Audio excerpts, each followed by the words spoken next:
مقام في الذرى صعب المنال، بلوغ رقيه شبه المحال، رافع دون رفعته الثريا، ودون بهائه بدر الكمال. مقام في الذرى صعب المنال، بلوغ رقيه شبه المحال، رفيع دون رفعته الثريا، ودون بهائه بدر الكمال. له آل النبي الغر نالوا، فآل المصطفى أكرم بآله، ميامين عمالقة عظام، بدين محمد بالغ المعالي.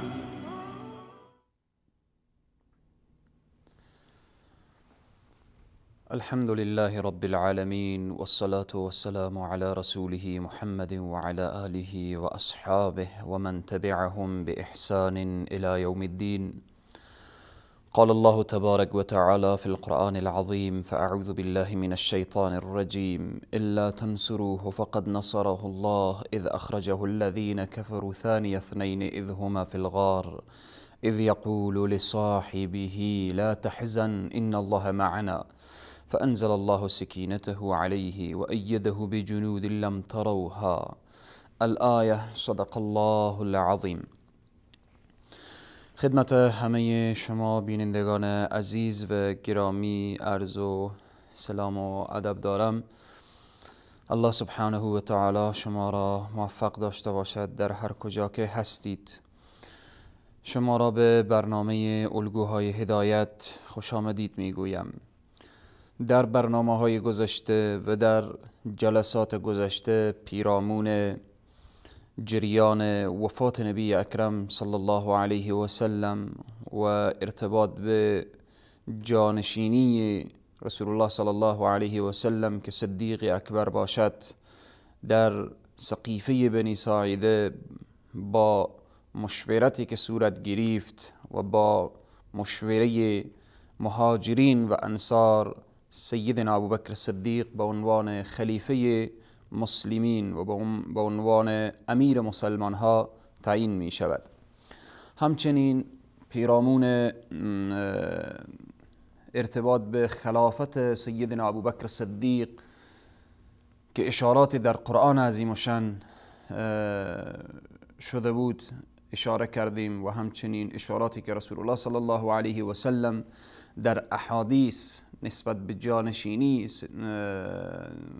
و سرپرستی امت اسلامی که به دوش سیدنا ابوبکر صدیق باشد، آنها هم به طور خلاصه و فشرده بیان شد و اجماع امت در مورد خلافت سیدنا ابوبکر صدیق اشاره نمودیم، و همچنین مصادر قانونگذاری در حکومت سیدنا ابوبکر صدیق اشاره شد، و ارتباط به حکم میراث رسول الله صلی الله علیه و سلم هم به طور خلاصه و فشرده اشاره کردیم.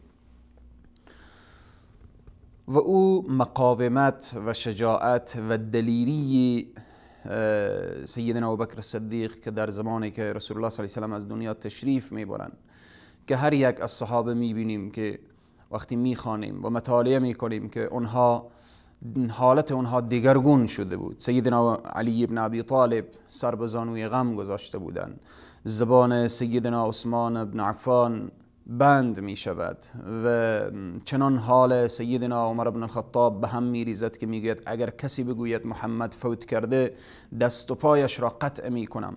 خلاصه صحابه هر کدام پریشان و هراسان، ولی سیدنا ابوبکر صدیق با کوهی از کوهها، با استقامت و با شجاعت و دلیری و او استقامتی که الله سبحانه و تعالی برایش عطا کرده بود می ایستد و بیان می کند که وما محمد الا رسول قد خلت من قبله الرسل افئن مات او قتل انقلبتم على اعقابكم ومن ينقلب على عقبيه فلن يضر الله شيئا.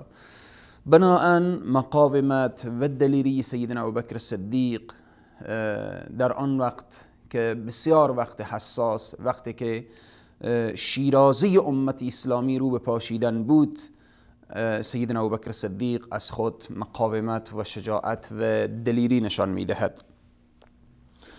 به طور خلاصه و فشرده کارکردها در زمان خلافت سیدنا ابوبکر صدیق، از جمله کارکردهای زمان سیدنا ابوبکر صدیق اعزام لشکر اسامه به طرف بلقا و فلسطین بود که بسیار کار مهم و بسیار کار حساس، که اکثریت صحابه به شمول حضرت عمر رضی الله تعالی عنه برای حضرت ابوبکر صدیق میگن که امروز وقت این نیست که لشکر اسامه بیرون از مدینه برود و بالاخره با دشمن روبرو شود. امروز باید این لشکر بماند و از مدینه دفاع کند. سیدنا ابوبکر صدیق میگه لشکری که رسول الله صلی الله علیه و سلم او ترتیب دادن، او باید به همان طرفی که خواسته رسول الله بوده باید به همان طرف روان شود. واقعا بسیار مسئله مهم و مسئله حساس که خطرات گوناگونی به امت اسلامی پیدا شده بود. مانعین زکات به وجود آمد، مرتدین به وجود آمد و اشخاص و کسانی برگشتن به دوران جاهلیت خیش، رفتن به طرف بت و بت پرستی و خلاصه مشکلات گوناگونی. در مقابل این همه مصائب، همه مشکلات، سیدنا ابوبکر صدیق هست که مقاومت می کند و از خود شجاعت و دلیری نشان می دهد. حتی بیان کردیم که اسامه بن زید یک نوجوان بود، یک کسی که در سن 18 سالگی قرار داشت. سیدنا ابوبکر صدیق وقتی او را یک مسیر راه بدرقه میکنن و بر او میگن که بر شتر بنشین و سیدنا ابوبکر صدیق با پای پیاده یک مسیر راه. حضرت اسامه میگه که ای امیر المؤمنین، ای خلیفه مسلمان ها، شما بر شتر بنشینید که من پیاده بروم و یا این که من هم پیاده میروم. ابوبکر صدیق رضی الله عنه میفرمایند که ای اسامه، من رسول الله صلی الله علیه و سلم را دیدم، من رسول الله صلی الله علیه و سلم را دیدم که هنگامی که لشکرها بیرون میشد به طرف دشمن، رسول الله صلی الله علیه و سلم یک مسیر راه با اونها قدم میزدن و بالاخره اونها را همراهی میکردن. و همچنین رسول الله صلی الله علیه و سلم وقتی که با لشکر یک مسیر راه میرفتن، تا او اندازه‌ای که روان بودن، او امیر لشکر و او امیر سپار توصیه داشتن، نصیحت داشتن و حرفهایی که لازم بود میگفتن. عین شکل سیدنا ابوبکر صدیق رضی الله عنه هنگامی که قدم میزدن با حضرت اسامه رضی الله عنه توصیه داشتن و حرف میزدن و اونها راهنمایی میکردن. پس از جمله کارکردهای بسیار مهم و حساس اعزام لشکر اسامه به طرف بلقا و فلسطین و به اصطلاح آمادگی که رو به طرف روم و رومیان باشد. موضوع دیگری که در زمان سیدنا ابوبکر صدیق از جمله کارکردها جهاد سیدنا ابوبکر صدیق با انسانهایی که اونها از دین برگشته بودند. در زمان سیدنا ابوبکر صدیق رضی الله عنه وقتی که رسول الله صلی الله علیه و آله از دنیا میروند، عده منکر زکات میشن، عده مانع زکات دادن میشن، عده میگن که ما در زمان رسول الله صلی الله علیه و آله زکات میدادین و این امر فقط مختص زمان رسول الله صلی الله علیه و سلم بود و امروز ما زکات نمیدیم، همه احکام اسلامی قبول داریم ولی زکات نمیدیم. سیدنا ابوبکر صدیق میفرماید که همان زانوبند شتر، قسم یاد میکنن، والله قسم، والله قسم، همان زانوبند شتری که در زمان رسول الله صلی الله علیه و سلم به عنوان زکات داده میشد و اگر امروز داده نشود من هر آینه با او خواهم جنگید. این جدیت سیدنا ابوبکر صدیق رضی الله عنه. و همچنین عده منکر زکات شدن، عده برگشتن و بالاخره به سوی بت و بت پرستی و اینها. از هر طرف خلاصه مشکلات سر راه امت اسلامی می آمد و خدای تبارک و تعالی در آیه که در برنامه های گذشته اشاره کردیم که الله می فرماید یا ایها الذین آمنوا من یرتد منکم عن دینه فسوف یأتی الله بقوم یحبهم و یحبونه اذلة على المؤمنین اعزة على الكافرین یجاهدون فی سبیله. الله اکبر، الله اکبر. الله سبحانه و تعالی میگه که او کسانی که مرتد بشن، من قومی میارم که من اونها رو دوست دارم و اونها مرا دوست دارن و اونها در مقابل مؤمنین خاضعن، عاجزن، ضعیفن، یعنی با مؤمنین ترحم دارن ولی در مقابل کفار سخت گیرن و او عظمت و شأن و شوکت خور خلاصه در مقابل کفار حفظ میکنن و کفار اجازه نمیدن که خلاصه در مقابل دین و اسلام و احکامات اسلامی سر سوزن تجاوز و تعدی داشته باشن. اذلة علی المؤمنین اعزة علی الکافرین یجاهدون فی سبیل الله، در راه الله جهاد میکنن. سبحان الله. این آیه کلن اونهایی که الله میگه من اونها رو دوست دارم سیدنا ابوبکر صدیق هست و لشکر سیدنا ابوبکر صدیق که اصحاب رسول الله صلی الله علیه و سلم میباشن.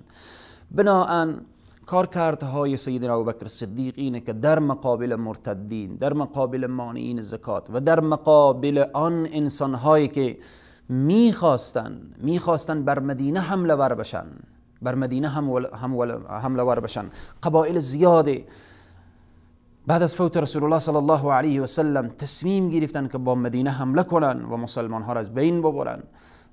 حضرت عمر رضی الله تعالی با سیدنا ابوبکر صدیق میگه ای ابوبکر لشکر روان نکن و این لشکر بگذار که از مدینه دفاع بکنه که خیلی مدینه در معرض خطر هست. سیدنا ابوبکر صدیق میگه نه والله لشکر اسامه بره و از مدینه هم باید دفاع بشه. ببینیم همه این کارکردها و همه این زحمات و این تلاش ها و این استقامت و این دلیری و شجاعت سیدنا ابوبکر صدیق را نشان میدهد. همچنین از جمله کارکردهای سیدنا ابوبکر صدیق رضی الله تعالی عنه جماوری قرآن عظیم الشان هست. جماوری قرآن عظیم الشان بسیار مسئله مهم. در زمان رسول الله صلی الله علیه و سلم قرآن عظیم الشان وقتی که نازل می شد صحابه حفظ می کردن و اونهایی که می نوشتن بر روی برگ ها و پوست های درخت ها و همچنین خلاصه با روی استخوان ها و به اشکال گوناگون قرآن عظیم الشان که نوشته می شد بر روی استخوان و برگ و بالاخره او چوب و اینها که قرار داشت همه به یک حالت جمع نبود که مثل امروزی قرآن عظیم الشان 30 جزء به دسترس ما و شما قرار داره. تا او وقت و زمان جمع نشده بود. زمانی که در جنگ یمامه که تعداد شهدا زیاد بود خصوصا حافظان قرآن در آنجا زیاد شهید شدن، سیدنا حضرت عمر رضی الله عنه آمدن به محضر سیدنا ابوبکر صدیق که ای خلیفه رسول الله صلی الله علیه و سلم قرآن را جمع کن و بالاخره که امروز حافظان قرآن زیاد شهید شدن نشه که خدای نخواسته قرآن حالتی به خود بگیره که امت اسلامی دچار مشکل بشن. سیدنا ابوبکر صدیق اول قبول نمی کردن. چگونه کاری بکنم که رسول الله صلی الله علیه و سلم نکردن؟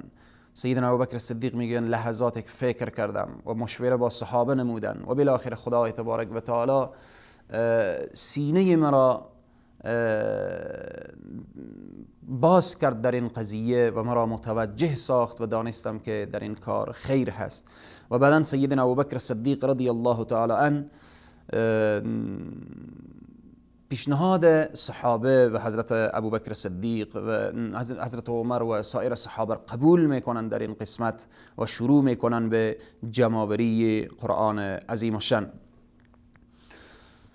قرآن عظیم الشان جمع می شود در زمان سیدنا ابوبکر صدیق رضی الله عنه، ولی نه نسخه های متعدد بلکه فقط همون طوری که در روایات و در تاریخ و اینها آمده قرآن عظیم الشان در یک نسخه جمع می شود و او در دارالخلافه و در کنار سیدنا ابوبکر صدیق رضی الله عنه قرار دارد. اگر این موضوع رو به طور خلاصه و فشرده جمع بکنیم از جمله کارکردها و فتوحات زمان سیدنا ابوبکر صدیق که با این همه مشکلات سر راه امت اسلامی آمده بود، فتوحاتی که در آن وقت شد، از آن جمله عراق و شام و زمینه فتح و فتوحات طرف روم و فارس. یعنی روم و فارس فتح نشد ولی زمین سازی شده بود که بعداً به زمان خلیفه دوم اسلام سیدنا عمر فاروق روم و فارس فتح می شود. بناهن این کارکردها و این مقاومت و این شجاعت و این دلیری سیدنا ابوبکر صدیق بود که یک لحظه انسان فکر کند و یک لحظه انسان بیندیشد که با این همه مصائب و مشکلات این شخصیتی که واقعاً به راستی تربیت یافته مکتب رسالت بوده است، الله سبحانه و تعالی بر ما توفیق بدهد تا اینکه ما بدانیم و بفهمیم ارزش‌ها و همچنین کارکردهای زمان سیدنا ابوبکر صدیق رضی الله عنه. بعداً ارتباط به وفات سیدنا ابوبکر صدیق و چگونگی به خلافت رسیدن سیدنا عمر فاروق انشالله و همچنین وصایای سیدنا ابوبکر صدیق بعد از یک میان برنامه انشالله بیان میکنیم. محمد رسول الله والذين معه أشداء على الكفار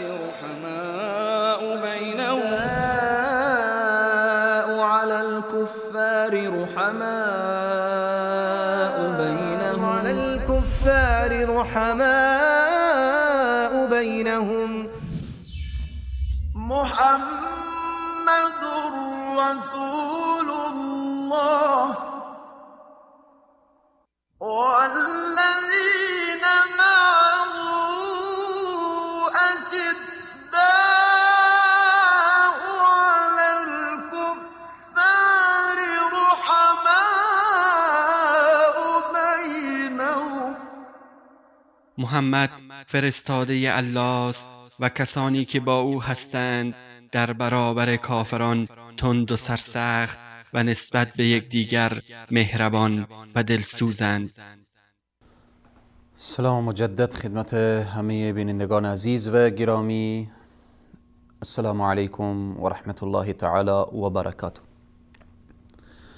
قبل از میان برنامه ارتباط به مقاومت و دلیری و شجاعت سیدنا ابوبکر صدیق و کارکردهای سیدنا ابوبکر صدیق در زمان خلافت ایشان مختصرا اشاره کردیم. وفات سیدنا ابوبکر صدیق، قبل از این که وفات سیدنا ابوبکر صدیق رو بیان کنیم، قبل از این که به خلافت رسیدن سیدنا عمر فاروق رو بیان کنیم، حضرت ابوبکر صدیق رضی الله عنه وصایای به کارگزاران و سربازان راه حق دارن. خیلی مهمه وصایا، وصیت های سیدنا ابوبکر صدیق رضی الله عنه. وصیت های سیدنا ابوبکر صدیق زیاد هست، وصایای زیاد دارن در عرصه های مختلف، ولی بیشتر که ربط و ارتباط داره برای مسئولین و برای سربازان راه حق، من به طور خلاصه و فشرده 20 وصیت از وصایای سیدنا ابوبکر صدیق را بیان می کنم. اول سیدنا ابوبکر صدیق فرمودن پستها و منصبها حق ثابت و همیشگی صاحب منصبان و مسئولان نیست و ماندگاریشان بر مقام و منصبشان منوط به درستی عمل کرد و میزان موفقیتشان می باشد. چقدر مهم، چقدر نکات. یعنی پست و خلافت و منصب و چوکی نظر به لیاقت هست، نه اینکه نظر به رفاقت و نظر به بالاخره اینها، نه، نظر به اهلیت، نظر به شایستگی. هر انسانی که لیاقت و شایستگی پست و مقام را دارد بر چوکی خود بنشیند و اگر نه باید کنار برود. چون سیدنا ابوبکر صدیق از ابتدایی که با رسول الله صلی الله علیه و سلم ایمان می آورد تا لحظه‌ای که از دنیا می رود همیشه در طلب رضایت الله سبحانه و تعالی هست. همیشه تلاش می کند که قدمش، درمش، قلمش، فکرش و اندیشش همه لله باشد، همه به خاطر الله سبحانه و تعالی باشد. بناهن سیدنا ابوبکر صدیق تاکید می کند پست ها و منصب ها حق ثابت و همیشگی صاحب منصبان و مسئولان نیست. چنین نیست که یک نفر امروز وزیر شد تا به چند سال دیگر وزیر باشد، تا 5 سال وزیر باشد، تا 4 سال وزیر باشد. یک نفر والی شد، قماندان شد، مسئول شد، این دیگه تا چند سال باید که به این مسئولیت باشد. نه، اگر لیاقت و شایستگی دارد تمام عمر بر این چوکی بنشیند و اگر لیاقت و شایستگی ندارد و اهلیت ندارد 1 ساعت هم باید نمانه. این دستور و وصیت سیدنا ابوبکر صدیق رضی الله تعالی. دوم فرمودن تقوا مهمترین عامل موفقیت است. تقوا مهمترین عامل موفقیت هست. چقدر تأکید فرمودن به هر کس مهمه، خصوصا به آنهایی که مسئولیت دارند.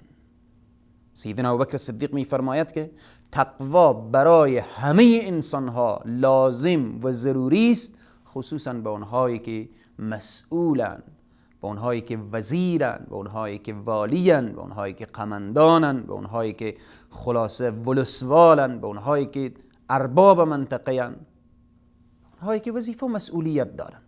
چی وظیفه؟ به اونایی که رئیس جمهورن از بالا تا پایین و بالاخره اونایی که مسئولیت دارن. تقوا لازم و ضروری است. این توصیه دوم سیدنا ابوبکر صدیق رضی الله عنه. سوم میفرمایند پرهیز از تعصب قبیله‌ای و دوری از قوم و قومگرایی که این سبب انحراف از راه حق می شود. الله اکبر. چقدر سیدنا ابوبکر صدیق اشارات زیبایی دارن که باید پرهیز بشه. مسئله تعصب، مسئله قوم، مسئله نژاد، مسئله از این حرف ها باید پرهیز کرد. امت اسلامی که امروز پارچه پارچه کرده، امت اسلامی که امروز به تزلزل و انحطاط کشانده، مسئله تعصب هست، مسئله قومیت هست، مسئله قومگرایی هست. بناهن در صدر اسلام وقتی که ببینیم در کنار رسول الله صلی الله علیه و سلم بلال از حبشه، صهیب از روم، سلمان از فارس، ابوبکر صدیق از مکه، سعد ابن معاذ یا سعد ابن عباده و اینها از مدینه، هر کدام صحابه در اطراف رسول الله حلقه می زدن، می نشستن. بلال حبشی که هیچ کس با او غذا نمی خورد، او سید امت اسلامی می شود، سید ما هست. ابوبکر صدیق سید ما، بلال سید ما، ابوبکر سید ما، آزاد شده یا هم سید ما. مسلمان ها عزت داشتن، عظمت داشتن، شوکت داشتن، بزرگی داشتن، مجد و تعالی و ترقی داشتن، چون تعصب و قومگرایی نداشتن. امروز که امت اسلامی پارچه پارچه کرده، تکه تکه کرده و با کشورهای مختلف تقسیم کرده، امت اسلامی به خاطر که وحدت و انسجام را فراموش کردن، رفتن دنبال قوم و قومیت و بالاخره اینها. و اگر کسی، رسول الله صلی الله علیه و سلم میفرمایند کسی که در قومیت و تعصب قومیت بمیره، در حقیقت او مرگش مرگ جاهلیت هست، یعنی بسیار عواقب خطرناک داره. اقبال لاهوری خیلی زیبا میفرماید، میگوید نه افغانو، نه ترکو، نه تتاریم، چمنزاریم و از یک شاخساریم، تمیز رنگ و بو بر ما حرام است. ببین چقدر نکته مهم. تمیز رنگ و بو بر ما حرام است که ما پرورده یک نوبهاریم. یک نوبهار. همه ما مسلمان، همه ما بالاخره امت محمد رسول الله صلی الله علیه و سلم، همه ما میگیم لا اله الا الله محمد رسول الله. همه ما امت اسلامی وقتی نگاه میکنیم به توحید و معاد و نبوت ایمان داریم.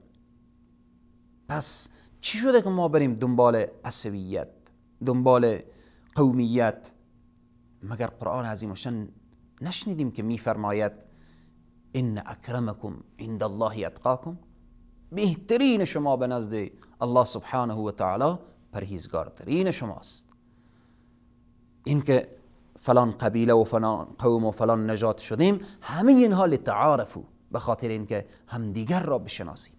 از جمله وصایای سیدنا ابوبکر صدیق اینه که میفرمایند پرهیز از تعصب قبیله‌ای و دوری از قوم و قومگرایی، که این چی میشه؟ نتیجه تعصبات، نتیجه قومگرایی، نتیجه قومیت، نتیجه اینها چی نتیجه داره؟ این سبب انحراف از راه حق میشه و امروزه هم میبینیم شده. ولو که یک انسان به احکام شریعت برابر نباشه، مجرد یک قومش باشه، از او دفاع میکنه، در مقابل انسانهای متقی و پرهیزگار میسته به خاطر قوم، احکام خدا رو زیر پا میکنه به خاطر قوم، خدا و پیامبر رو ناراض میکنه به خاطر قوم.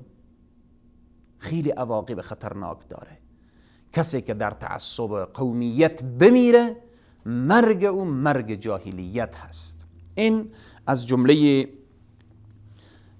وصایای سیدنا ابوبکر صدیق. چهارم میفرمایند که همواره باید که کوتاه و مختصر و مفید حرف زد. اشاره میفرمایند که انسان وقتی حرف میزنه باید کوتاه باشه ولی مفید باشه. چقدر نکته زیبا، چقدر ارزشمند. ادامه میفرمایند تا این که چه کار بشه؟ از قول کاسته شود، به عمل پرداخته شود، تا مشکلات امت اسلامی مرفوع بشه. بیشتر این توصیه ها بر مسئولین هست. مسئولین باید آنقدر که شعار میدن عمل داشته باشن. حرف زدن زیاد برای هر انسانی مناسب نیست، خصوصا برای کسی که مسئولیت دارد، یک رعیت زیر دستش هست. بناهن این رعیت به زیر دستش قرار داره، عوض این که بیای به اونها صحبت کنه، لحظات، ساعتها و بالاخره وقت اونها رو بگیره، مسئول که رئیس جمهور باشه، وزیر باشه و بالاخره والی و قماندان، اینها نخیر. کوتاه حرف بزن، برو بالاخره به کار بپرداز، عملا نشان بدی.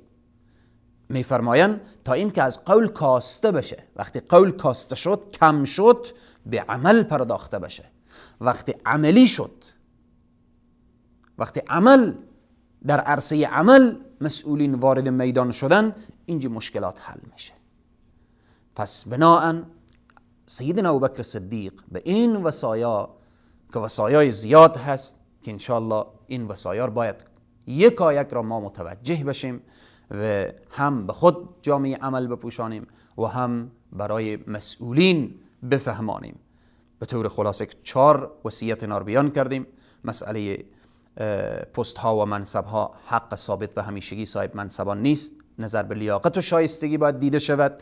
دوم تقوا مهمترین عامل موفقیت هست. سوم پرهیز از تعصب قبیله‌ای و قوم و قومگرایی. و چهارم همواره باید کوتاه و مختصر حرف زد تا اینکه از قول کاسته بشه و به عمل پرداخته شود، تا اینکه مشکلات امت اسلامی حل شود.